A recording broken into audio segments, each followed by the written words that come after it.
Nobody's safe. Nobody's safe. Nobody's safe. Soon as we step out the cage, we raising all of the stakes. Make no mistake, either you stay in your place or we putting you on a plate. Look at our face, we put the fear in the dirt. We had to struggle for change, pick up the pace. We put in infinite work.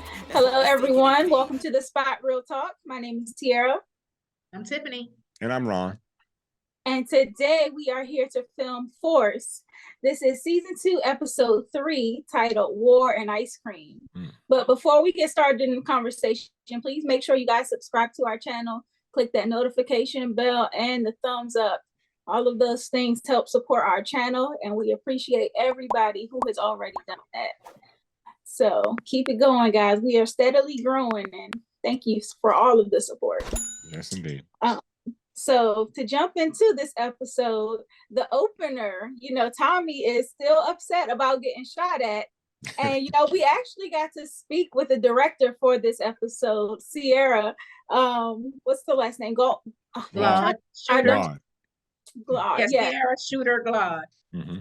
Right. And so she actually had some insight about how she directed Tommy in that opening scene. So as soon as that episode drops, which it should be up very, very soon, make sure you guys look at that to get some insight, because she talked about how she directed Tommy through this opening scene. But you could see that he was clearly upset, and he knew exactly, who it was, because Diamond was like, well, could it have been like Miguel and them? You think they on to us? But Tommy was like, nah, this was Jenard's crew. And he not only was upset about getting shot at, but they shot up the Mustang. Oh yeah. Again. Yeah. So he had a problem with that, because Ghost just restored the car. He was probably more upset that the car got shot up than he got shot. I think so too. Men in their cars, they don't play. I'm especially them classics. Right. So I feel Tommy on that one. Can I tell a lie? Yeah, so Tommy went and actually confronted Jenard about the situation, and he was letting him know, like, look, if you don't handle this, I will. And if I gotta come for your men, then I'm coming for you as well. Mm-hmm. And so I was like, Tommy really ain't playing no games. Mm-hmm. And I knew he was like on it and serious when he put Big Smurf to kind of tell Jenard. Mm-hmm. And I think that's when Jenard was like, okay, he ain't playing this. For real. He told Diamond he was gonna be diplomatic. I was like, that was not diplomatic. But I said, but it was diplomatic for Tommy. For Tommy. Exactly. But when he said, I'm coming for you and all this other stuff, I was like, this ain't diplomatic, Tommy. What I took his point of being a diplomat was, nobody's gonna die right this second. Exactly. Right. Exactly. We're talking. That's why it's diplomatic. Right. I'm gonna let you know that you're gonna die, but I'm not gonna kill you right now. Right. Exactly. And the fact that he pulled up to his house, that's what I said. Tommy plays no games. If I'm going to war, I'm going to war with Tommy.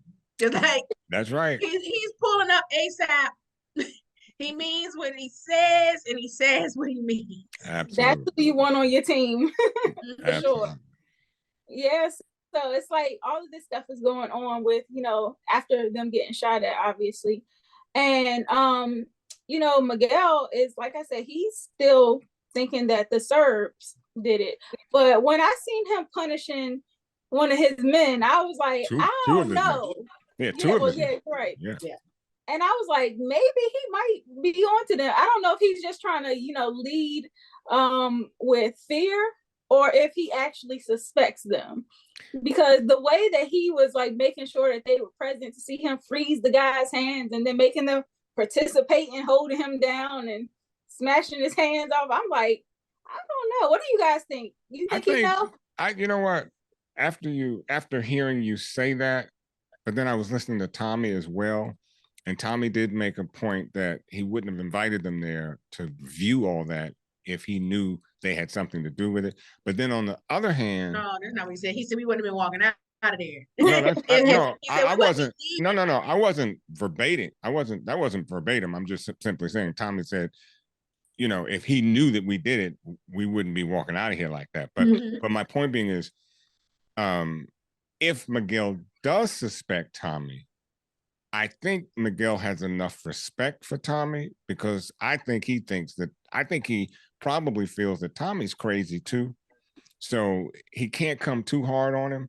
So, personally, I don't think he knows, but if he did know, I think he would approach Tommy a lot differently than he approached those two. I think he's not sure, but just in case, I'm gonna send y'all a message. That's what I got from me. It's like whether you did it or not, I'm gonna send you this message. And really, that's my point. Because if he didn't have an ounce of respect for Tommy, and he thought Tommy did it, he probably would have done something about it. But if I were Miguel, I wouldn't approach Tommy like that. I mean, Tommy is crazy, and I think he knows Tommy is crazy. Tommy shows up wanting to fight. He's the consummate warrior, and we saw that particularly in this show, in this episode. Yeah, but also could it be a situation where, because obviously last episode they doubled up on product, this episode they came back in to double up again. So could it be that you guys are making me so much money in so little time that I might overlook a misdeed?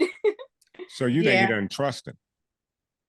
Well, that he might not trust him, but he also don't want to miss out on all the money he's making, especially when Jenard is slipping. Right. Yeah. Jenard is slipping. He was down bad this episode. Real he was bad. really down bad. But he's not gonna trust him because Abuela told him last week not to trust him. Right. Yeah. So he don't trust Tommy regardless. Yeah, he doesn't. I don't know.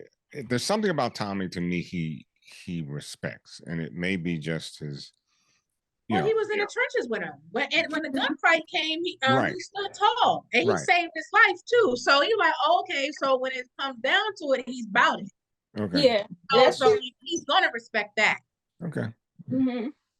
Well, I don't know if he's gonna keep respecting him with him trying to get close to Maria, because when I seen that text in the end, because Maria denied Tommy the driving lessons at first, but then at the end she sent the address. So I was like, could that be Miguel trying to set something up? Like, something just seems shady about that, but it could be what I think that's her playing hard to get. Yeah. I think she liked Tommy too. And Tommy, who said he had time for no pee, is texting right driving lessons. Obviously, he has time. It only takes a minute. So I mean, but hey, Tommy, I don't blame him. I mean, he's got to get his whatever. But no, it's the middle of the war. I mean, look. And people get hurt. Look, Diamond getting his piece. Tommy needs a piece too. Look, Tommy's piece is beneficial though. She's actually coming through because she's helping them with their drugs. I don't trust that young lady, not in the sense that she would turn him in, but I think she's clumsy. No, listen, I think because Diamond is messing, she's not the only woman. Like, he was dealing with another woman before too. And this woman seemed like she want more. She want more from Diamond.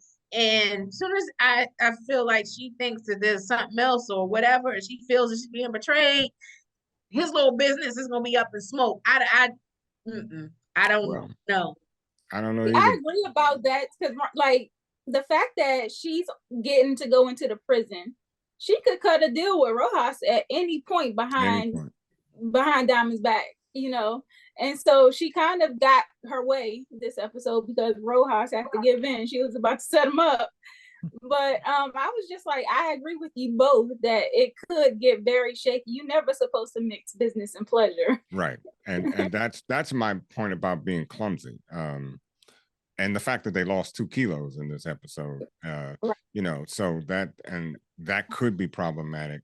You would have thought that she would have kind of gone to Rojas first, and tried setting it up, as opposed to, getting Rojas to that point where he had no choice. Maybe I'm wrong. I don't know, but it's just something that's very clumsy about her. And as you said, basically mixing business and pleasure is not always a good thing to do, So I don't know. That's true. But shout out to Jay, the guy that plays Rojas, because he's a content creator as well. Oh, okay. Yeah, so he's resuming his role as Rojas. He's Rojas first season and stuff too. So it's a good look. Mm-hmm. Yeah, another thing, since we talked a little bit about Jenard, I wanted to get more into his situation with Lil K, because he actually had a dilemma, because when he talked to Shanti, she was saying like, look, he's justified as far as the streets are concerned. This white boy came into town and he killed, one of our crew members. Like, that's family to us. And so I understood what she was saying by, her feeling that they were justified in killing him. But also I was like, also I wonder how she's gonna feel about Jenard now that Lil K is actually dead, because she specifically she gonna be upset. Me too. I think so. She's gonna be upset. I'm sorry, go ahead. No, go ahead. But we always talk about a code, and there is a code in the street, and part of that, or the other side of that code, is obeying. When you're told what to do, that's what you do, and you don't follow that, and you're gonna wind up dead. So that's where Shantice and I kind of split, because Shanti, what's her name? Shanti. That's where Shanti and I kind of split, because of the fact that while I understood what you said about this white boy moving into town, yada, yada, yada, there is still a code. And you do what you're supposed to do, or you wind up dead. Well, I agree with that, because the fact that he, and I get what Tierra's saying too, because that is messed up, that Tommy, white boy, came into town and shot one of their crew and stuff, and most people are going to seek, they're going to want to retaliate. However, I agree with Ron, because him retaliating, now they got a task force on their butt. Right. They got the feds and a task force, and a little girl is dead. Right. So that's even more heat. Right. So now you didn't put them in a position where they can possibly be at war with Tommy and Diamond and crew, and then now you got the feds breathing down your neck, and the police. So so that he was out of order. Yeah. One thing I really I crackled at during this episode is how Lil K's grandma kept intervening on his behalf. I'm like, that grandma is about to die. Yes, I was like, grandma know what's up. She was like, she ain't snitching to the cops. That's right. She ain't snitching to the feds. She was like, she pulled up on Jenard, like, if you kill my grandson, you're going to kill his grandmother too. And I was like, Granny, you better be glad that Jenard is who he is, because another brother would have taken him and Granny out. Right then and there, holding the cookies. These days. Exactly. I was going to say, better be careful what you ask for. Exactly. That is so true. I mean, she would have been gone with him and holding the cookies. I mean, exactly. They probably would have ate the cookies too. And still taking care of grandma. Indeed. But like you said, Jenard really was down bad this episode. He got his car taken by Merkovich and his crew, and then he had to get a ride from Lil K. But the fact that he killed Lil K and he's still riding around in his car, getting high on heroin. That's what I said. Oh, really down bad. I was like, you're not just doing like coke stuff, you're doing heroin. I mean, I'm like, you a real crackhead out here. Like, well, I didn't see that coming, but I said to myself, wow. I mean, you were taking all these hits. You had one in the car with K, and like two, and then you go and buy some heroin. And I didn't know if, now I know that Vic, and I know we'll get into this, I know Vic stopped or prevented those bad drugs from hitting the Black neighborhood. But could it have gone over to the other community? I don't think so, because it would have been too much attention, because they care more about the other communities. Exactly. All right. Okay. Exactly. Because I was like, my point was, I don't know what Jenard is taking, but he's getting completely fed up on this. I don't know. To me, it looks like Jenard might be the next one to be out. That's why I'm like, this gonna be the last season for him or something? Like, is there any redemption for him beyond? Can he humble himself? I think he's gonna end up back with Diamond. He has no choice. He's down bad, and by himself. And at the end of the day, I think that Diamond does not want him dead. They still brothers. I know, You but know? look what he's So doing. I think at the end of the day, they probably gonna end up having to work together. But Watch. Jenard will never respect Tommy. That'll never happen. And I'm not really He sure. already respect Tommy because he's scared of him. I mean, it ain't respect like look up to him, but he respects the fact that he knows that Tommy would take him out if he needs to. Well, he's scared of him, and he should be. But my point is, would he listen to Tommy? Because see, here's the thing: Jenard comes back. Which position does he take? Third? Yeah, I don't know. He was listening to Tommy right now when Tommy told him, like, you better get to K or I get to you. Because he ain't, look, we never said Jenard was dumb or stupid. He ain't stupid. No. So he knows that if he doesn't do what Tommy told him to do, he know what time it is on his block. Or could it be a situation where he doesn't take the likely route? Like, it seems obvious that he would go back to Diamond, but could he possibly team up with either Vic once he destroys his father's legacy, or maybe even Claudia, because she's down bad now too. Well, Claudia told him to get to stepping, so I don't know. But what if she came back to him? Like, she could because she needs some help. And Claudia, she's definitely forever gonna be on my hands list. I'm ready. I was so feeling Tommy when he stepped to her and stuff. Like, he was like this close to her, looking at her eyes like, if it's you out of here. Yeah, but Tommy, but the point with that was it was so kind of unrealistic because she had her people were there. I thought that too. I was like, y'all gonna let him threaten her? Exactly. And I'm like, okay. He should have walked away. But you're gonna put a gun up into her throat, and she got 2 guards now. Not just one, but 2. Right. They should have disarmed Tommy. Exactly. Yeah, exactly. The other part about that, though, is Claudia has been threatened by Walter. He said if she keeps pulling them stunts she doing with changing the passwords or whatnot, she ain't gonna have no security detail. So, I was like, she could get caught naked out here and just be vulnerable. That's why I was like, maybe her and Jenard teaming up would be like, the enemy of my enemy is my friend type deal. Because they really both had it bad this episode. And she got robbed, though. She don't have no resources. She got no money. Her jewelry got stolen. She don't really got nothing to her name. Family did that. Walter did that. Right. But I'm like, she don't have nothing to start with. That's true. And that's what he definitely got her under his thumb now. Because she can't do nothing. Well, yeah. I hate to back a rat in the corner. And that's about what we got with her. So Walter better, but then again, like I said, maybe she and Vic could get together and take him out. I don't know.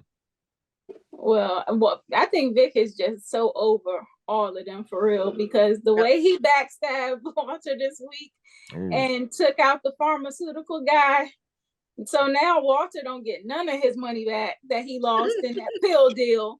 And he's still, under Dublin's thumb. He can't do nothing either. And that really is a threat to his life. He thought he was gonna get out of that.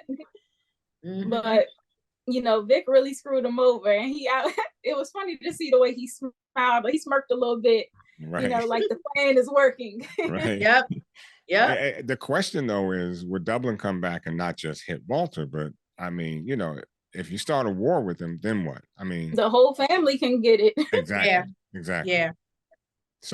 So I think Vic is being a little reckless. I'm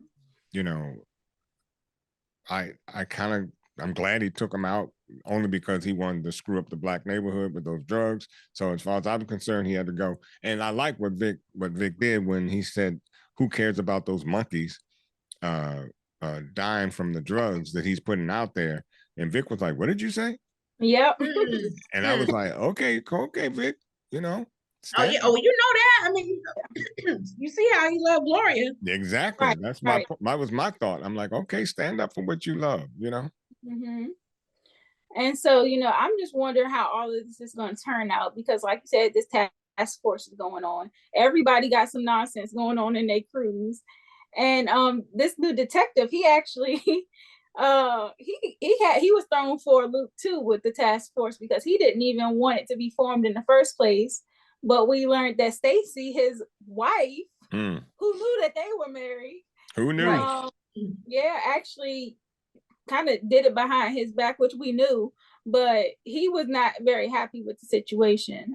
So I think the fact that they're married adds an extra component to this. But I got to give him his props, though. Brother Man said he'd have it figured out in 5 minutes because he know the streets. Yeah, I mean, he knows really the players. does. He really does. Well, he was mad. I'm sorry. Oh no, I was just gonna say the way that they were talking in that meeting, they're not wrong about anything they said, so they kind of on the right track. Mhm. Yeah. Well, the thing is, he was mad at her because she leveraged her position to get him detailed onto the case, and then he ain't. You know, she didn't even let him know what was up and Right. stuff. So that, and then he dropped another bomb. He said something like, "Oh, this is about you trying to run for mayor." So I was like, "Oh, so she got an agenda too." Mm-hmm. Yeah, but you know, that's funny. I mean, thinking that she, thinking she just trying to clean up the streets of Chicago and stuff. Sis trying to run for office. but it seems like they are very highly competitive in that marriage, and you wonder when it's that competitive, how long will that marriage last? Because I mean, he seemed to be pretty upset with her, and I guess I can understand why he was. Mhm. But the question is, had she gone to him, would he have helped her out in the first place? I don't know. To me, it seems like I don't believe so either. It seems like their agendas are different. Like, maybe it's just me. It seems like he is interested in solving the crimes and stuff. And not saying that she isn't, but she has another agenda too. Right, but how was that even allowed though? That seemed like a conflict of interest. Y'all working in the same office that's another thing. Whatnot.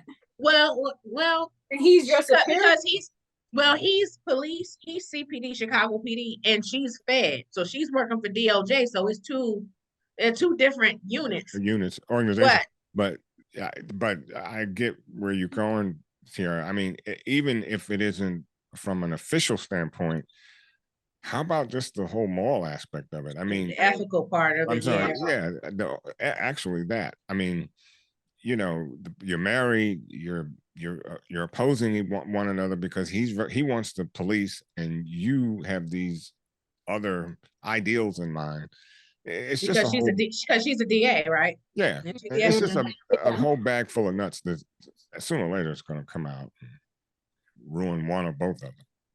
Yeah, it is. So I don't know. We'll see how that plays out.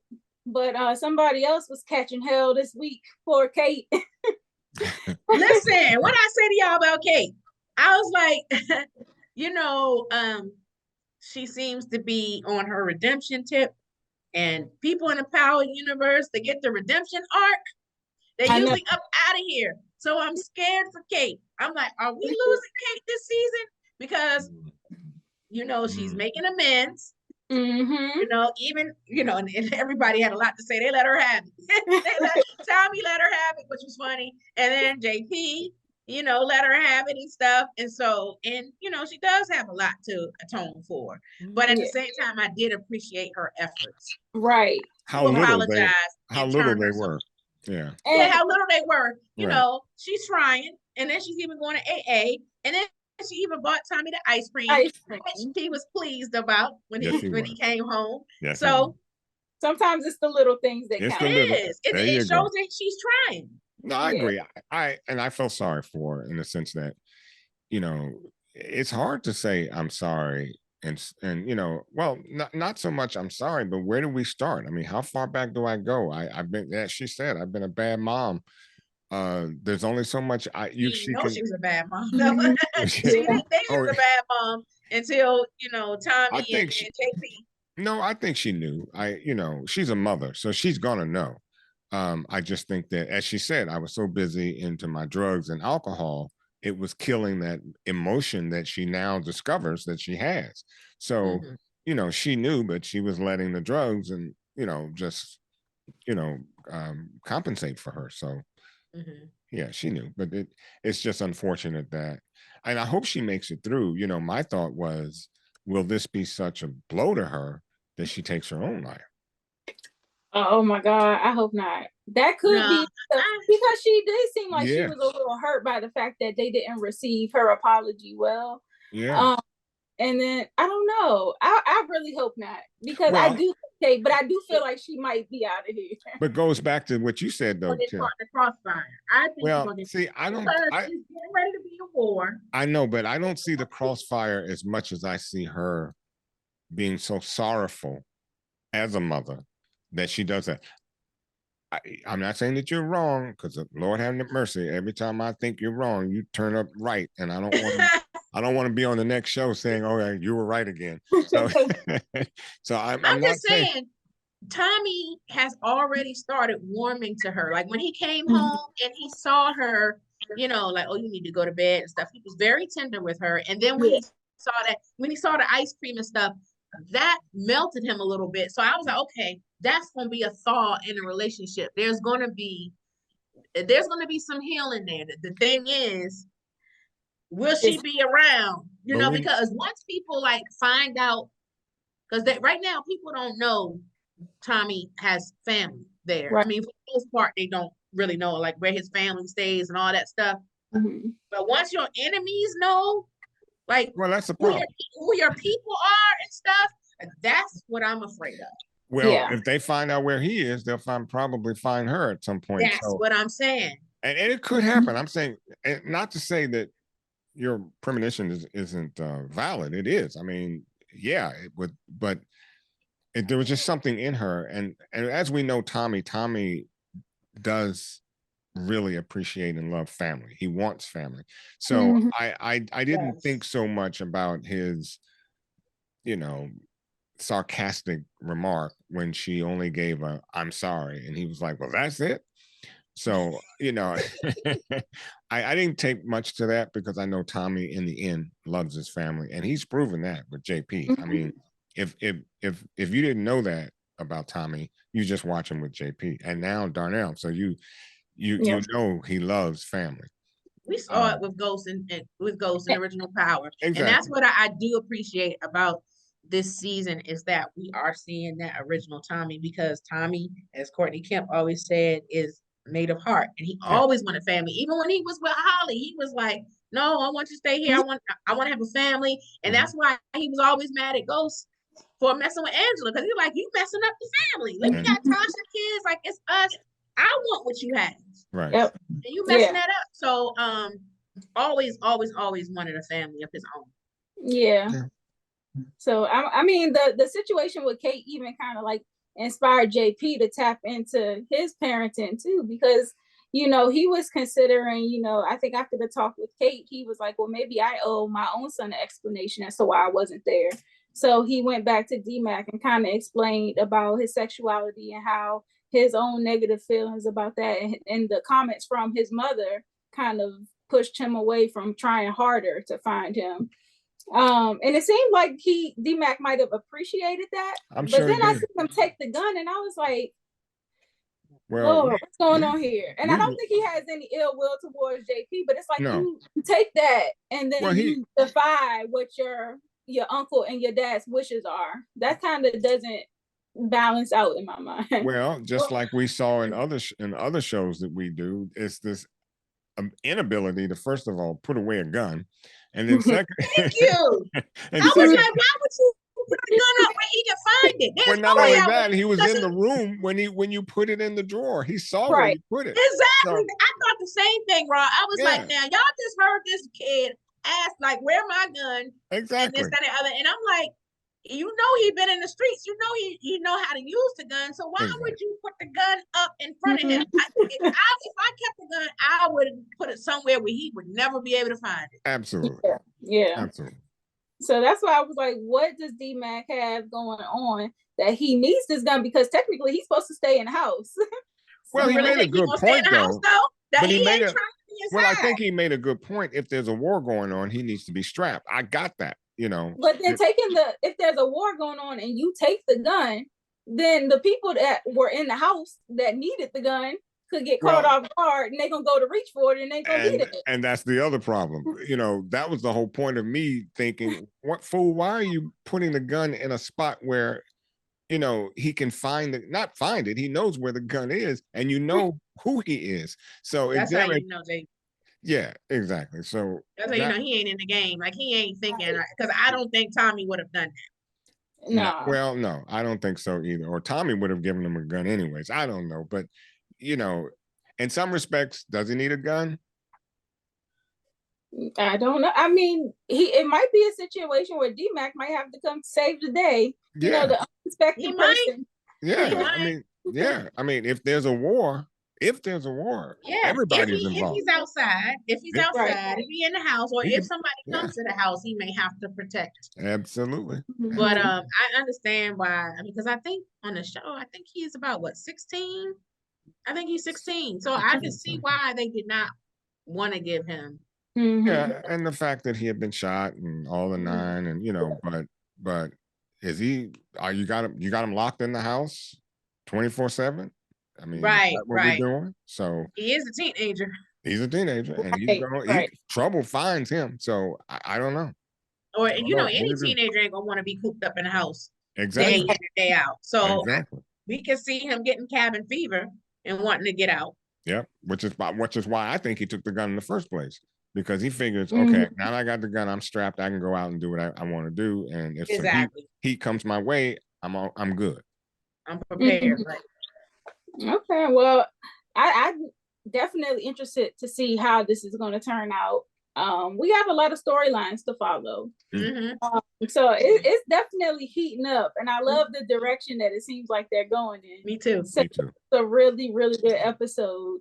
They're giving us a lot to chew on and to look forward to. But they're you guys also, have well, they're not just giving us something to chew on, but they keep playing with our heads too. Because you know, it's hard to really kind of figure out where this is going to end up. You know, we think one thing, and it's that sleight of hand that they keep giving us, and I like that. I really do, because I just don't know. I don't know. I don't know where the heat's coming from. I don't know if it's going to come. I don't know what um what's his name, Darnell. I don't know what's going to happen with him. Jenard, is he the next one to go? Is it going to be Kate? What is it? Who is it? Who's the next one?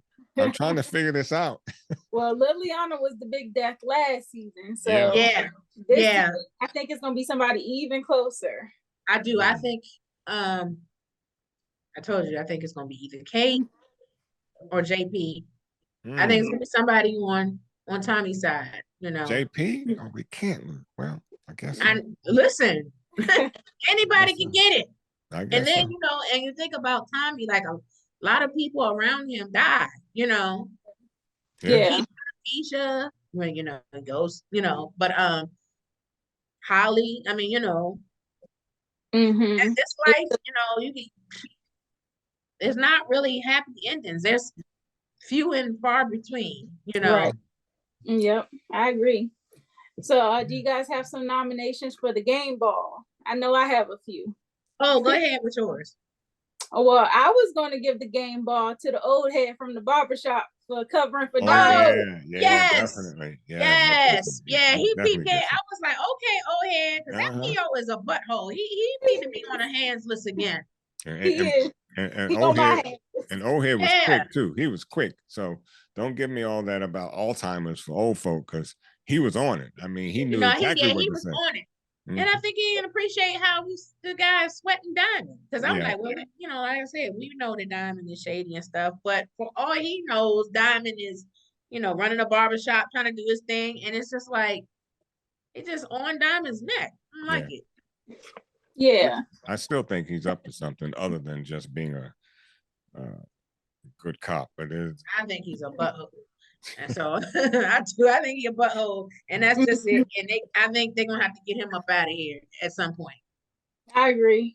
I think my honorable mention was Kate. I don't know if I want to give her a full game ball yet, because she's still working on herself.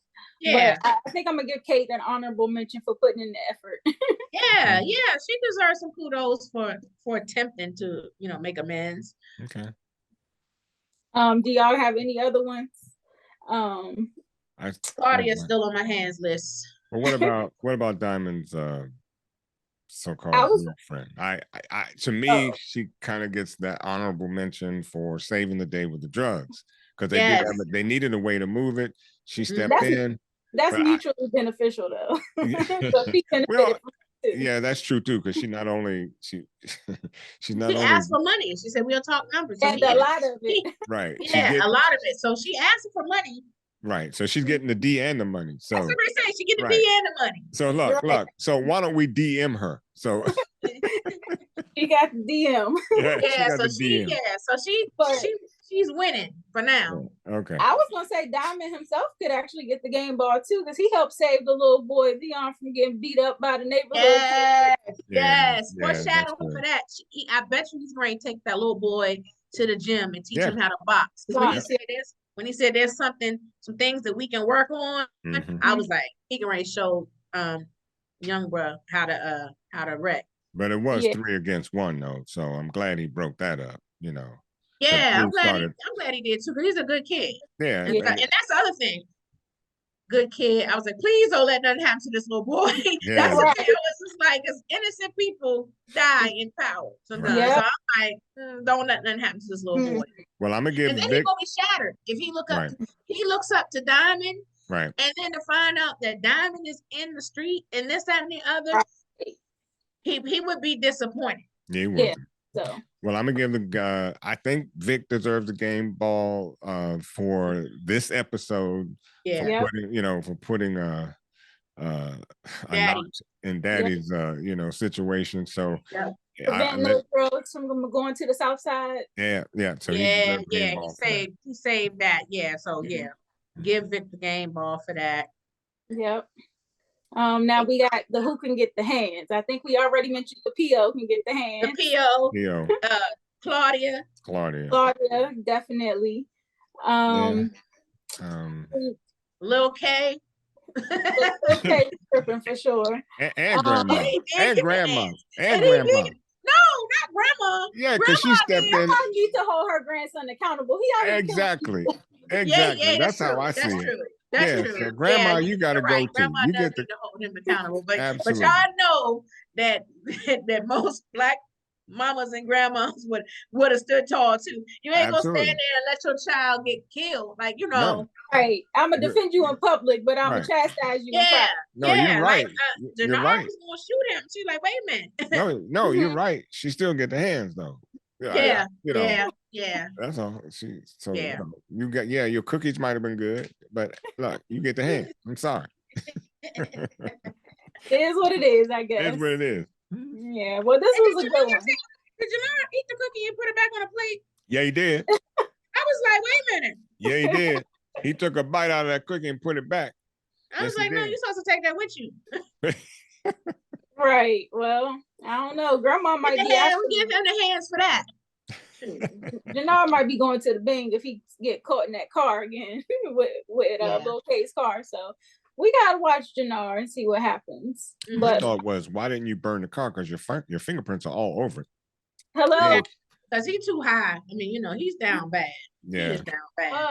But he's gonna ditch that car and they're gonna find it, and maybe. Yeah, we'll see though. But like I said, this was an excellent episode. To all of the viewers out there, please drop down in the comment section and give us your thoughts on the episode, as well as your predictions for the remainder of the season. Make sure you also subscribe to our channel, like the video, click the notification bell. Follow us on social media as well. We are on all major platforms at The Spot Real Talk. And be sure on our YouTube channel to check out our interviews playlist. Because like I mentioned earlier on, we have an interview with the director, Sierra Glaud from Power Force. Mm-hmm. So she directed this episode in particular. And then we have some other episodes with Diamond's character, who is played by Isaac Keys, with Jenard's character, who is played by Chris Lofton. We also had JP's character, Anthony Fleming III. So we all these Force people we've talked to, they had a lot of good things to say about the show, and you might get some insight on their characters. So check out the interview playlist and see what they had to say. There's a lot of good stuff in there. Also, we've interviewed with some of the behind the scenes people, like we said this week we had Sierra God, but we also have had Ike Rivera, who is the director on the show, and Derek Big Tank Thornton, who does the music for the show. So a wealth of information there about Power Force. Don't miss out. You guys got anything to add before we close? Oh, I was gonna say, and aside from Power, check out our New York Fashion Week video too, because we went to New York Fashion Week this week as well. So check that out as well. Has nothing to do with Power, but if you are a fashion and New York Fashion Week fan, check that out too. Hey, Absolutely. You might find something you can wear. So this was a good one. Thanks everyone for watching. We appreciate the love. And we will see you back here next week for a recap of Force episode 4 next week. Good night. Good night. Bye. Bye-bye. Every single day I feel the pressure. Double up the work, let's make it extra. Working so my mother get a rest, yeah. Working like I never knew I'm blessed, yeah. Every single day I feel the pressure.